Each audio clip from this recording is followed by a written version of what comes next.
Hi dreamers, I've been heads down thinking about financial freedom for the last 20 years, but now that I'm fast approaching it, I find the closer I get, the more excruciating it feels. It's just so close, yet just out of reach. So today let's talk about that magic crossover point and how you can think about it for yourself. I'll show you how close I am and some ways to get over the finish line. So first, quickly, the definition of the crossover point is simply the point in time when your income from investments surpasses your expenses. Now, there are some other definitions out there. Some others consider it when your total investment amount can be divided up by the number of years you expect to live and when that amount covers your expenses. But if you've been following me for a while, you know that my goal is to get my dividend passive income to cover my expenses.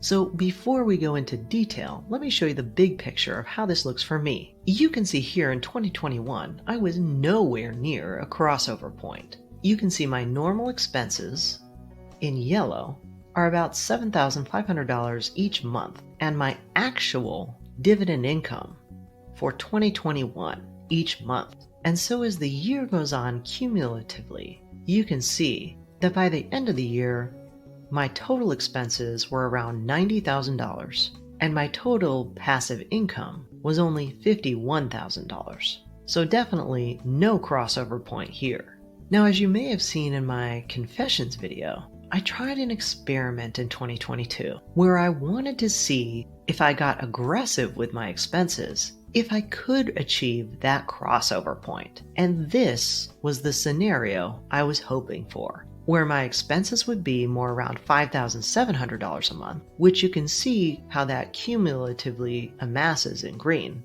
and then my actual dividend income for each month in blue. And as you can see, as the year goes on, it actually does work, ending up with a projected annual dividend income for 2022 just over $75,000 and a total aggressive expense line of just under $70,000. That's what I was hoping to see if I could achieve in 2022. But unfortunately, this is more like the reality of where I'm at today, with my actual dividend income in gray, which I'm projecting to be around $75,000 for this year, and my actual expenses at that $90,000. So let's take a look at the detail.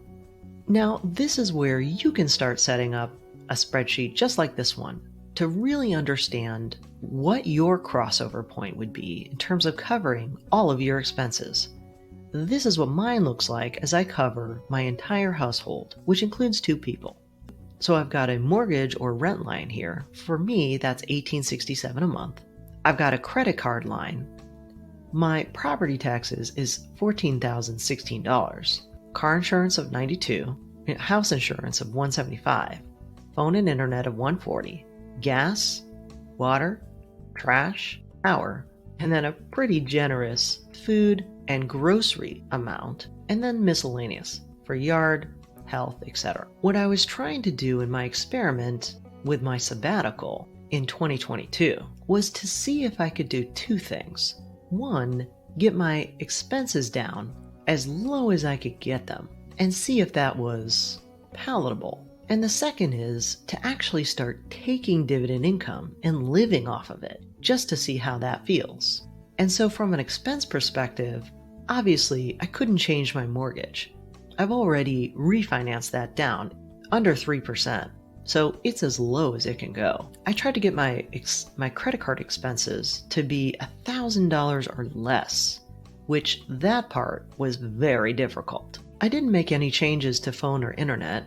It's hard to change gas, water, trash, and power too much, but we did try to save on grocery and other miscellaneous, which we were successful in doing. And so the total goal was to get the expenses down to around $4,000 a month, knowing that I would have a one-time payment of property taxes and insurance of around $20,000. And what I learned in my experiment was that my real number is going to be somewhere in the middle of that $90,000 and $70,000 number. Because no matter how hard we tried, there was just always something that came up in terms of emergencies that blew that $1,000 a month out of the water. And that's why, going back to the big picture, I'm going to be really focused on 2023. 2023 is going to be a big year for me. And it's the year that I hope that I start to close that gap in my crossover point. And sure, there's little things I can start to do, like take another look at my cell phone bill, my TV bill, how much we're spending on dining out,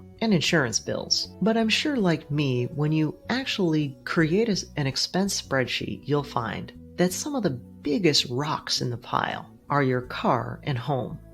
And those are two line items that really impact the bottom line on your expense side of the crossover point. But no matter how hard you scrub that side of the balance sheet, what also really matters is the revenue side. I'm looking at things like additional revenue streams that can also be passive, which might include real estate, how I can continue to rotate and reinvest dividends. Because my goal somewhere in 2023 or 2024 is to solidify my crossover point and maybe even reach that $100,000 a year goal so that I've also got some buffer. This is around the time I remind you to not get discouraged. I remember the days when I had nothing left in a month to save.